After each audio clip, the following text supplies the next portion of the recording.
vous allez remarquer que si vous faites des prières ensemble à deux, vous serez encore plus connectés en esprit.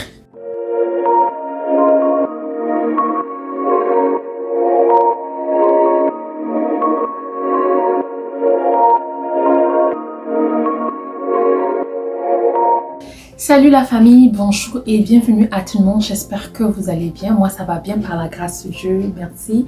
Mon nom est Bélia. Si c'est ta première fois, si ce n'est pas ta première fois, bienvenue encore. Je vous embrasse. J'espère que vous allez bien. Si vous n'allez pas bien, que le Seigneur Jésus vous guérisse et tout va bien aller. Aujourd'hui, nous allons parler de quatre choses importantes à faire pour avoir un bon équilibre sexuel dans un couple. Comme je disais, mon nom est Bélia. Dans cette chaîne, nous parlons vie de couple. Vraiment, j'appuie là-dessus. Vie de couple parce que je suis mariée et je suis mère et j'aimerais partager quelques expériences avec vous. S'échanger. Je ne connais pas tout, mais s'échanger, vous me conseillez, moi aussi vous conseillez. Nous parlons des idées de business, nous parlons de vie sociale, expérience personnelle. Si c'est votre première fois et vous n'êtes pas abonné, nous allons vous demander de vous abonner, d'aimer les vidéos, commenter 10 fois, 20 fois par personne. C'est pas grave, je veux prendre le temps de lire tous les commentaires. Je prends le temps de lire les commentaires et de répondre. Nous allons parler de 4 choses qui sont très importantes pour avoir un bon équilibre sexuel dans un couple. Moi, je viens parler des couples. Toi qui me suis, tu n'es pas dans un couple, tu n'es pas marié, tu es enfant ou quoi que ce soit, ça c'est pas vraiment important pour toi.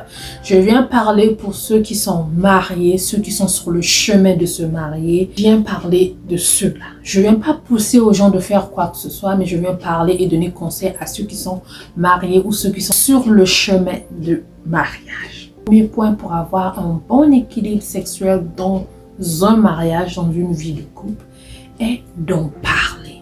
Les situations sexuelles sont un peu tabou, c'est tellement tabou.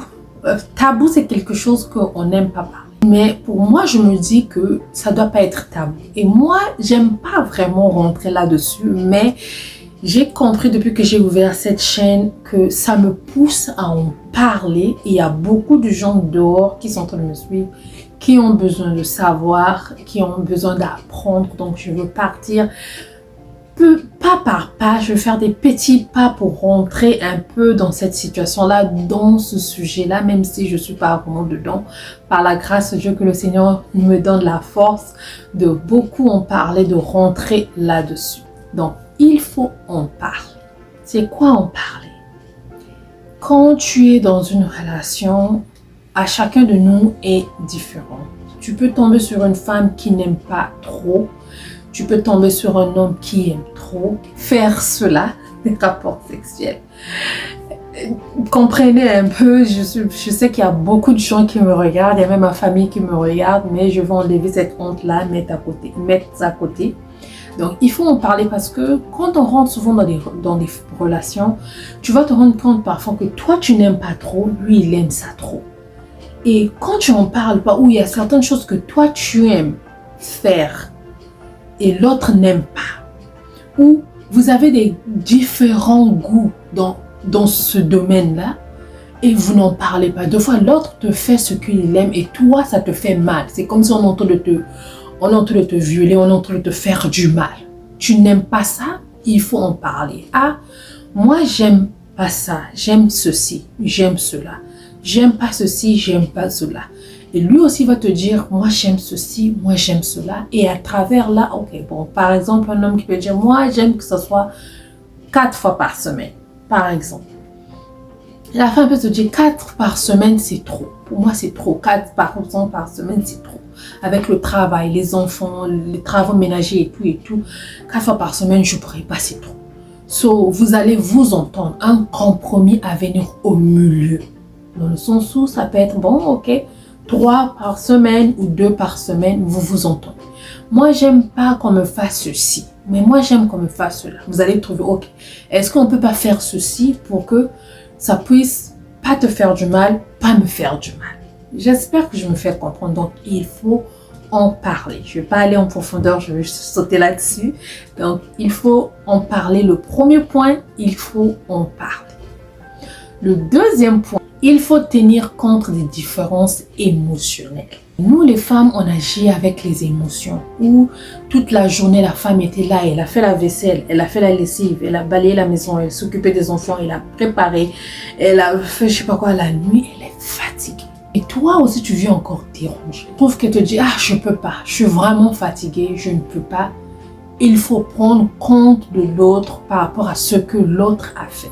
Ça peut être aussi l'homme, il a eu une journée tellement difficile au boulot ou à la maison où il a fixé les choses, toiture, quoi, électricité, patati, il était vraiment dans l'action et tout.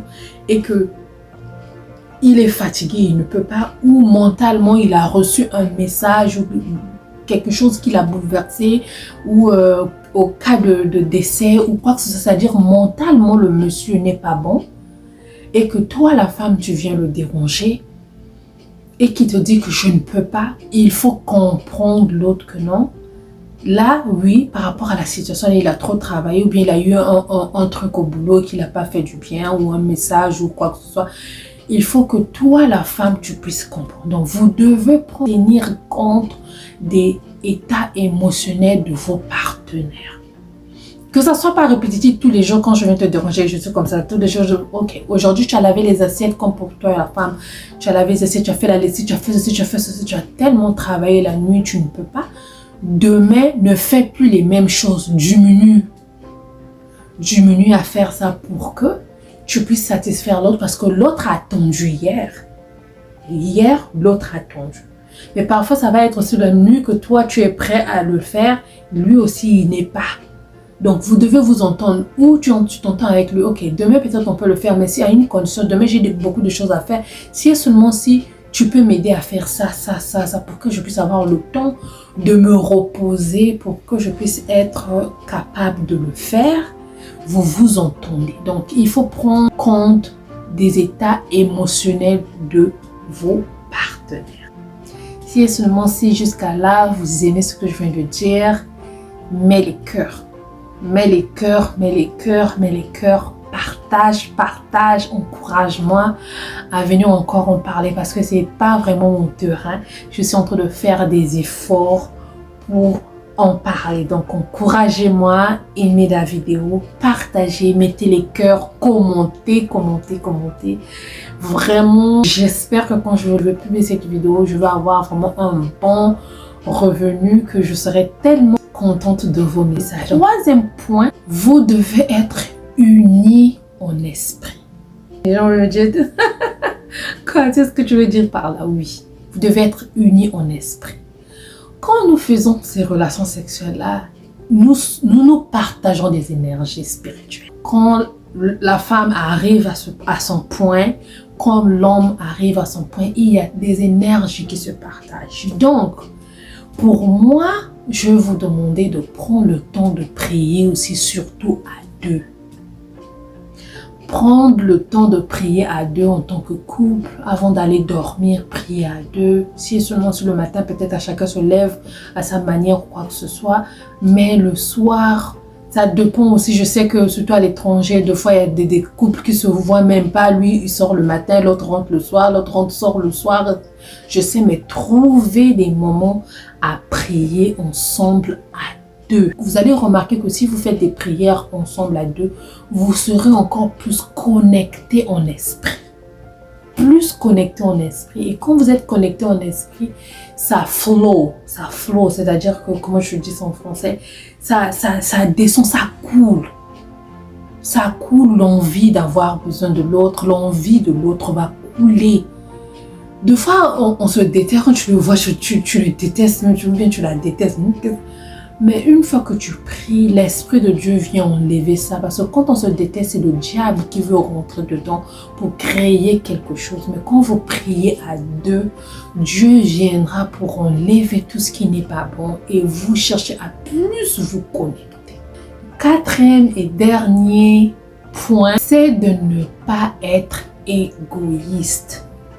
Égoïste vient dans plusieurs, je peux dire ça dans plusieurs sens, dans le sens où parfois l'autre est fatigué, tu veux aussi le faire, ça je l'ai dit, mais ne pas être égoïste dont moi je veux parler maintenant là, c'est ne pas te satisfaire toi seulement et laisser l'autre dans le besoin. Ne pas, comme j'avais dit dans l'une de mes vidéos, comme je parle toujours dans l'une de mes vidéos, c'est pas que toi tu arrives au point et l'autre n'est pas arrivé.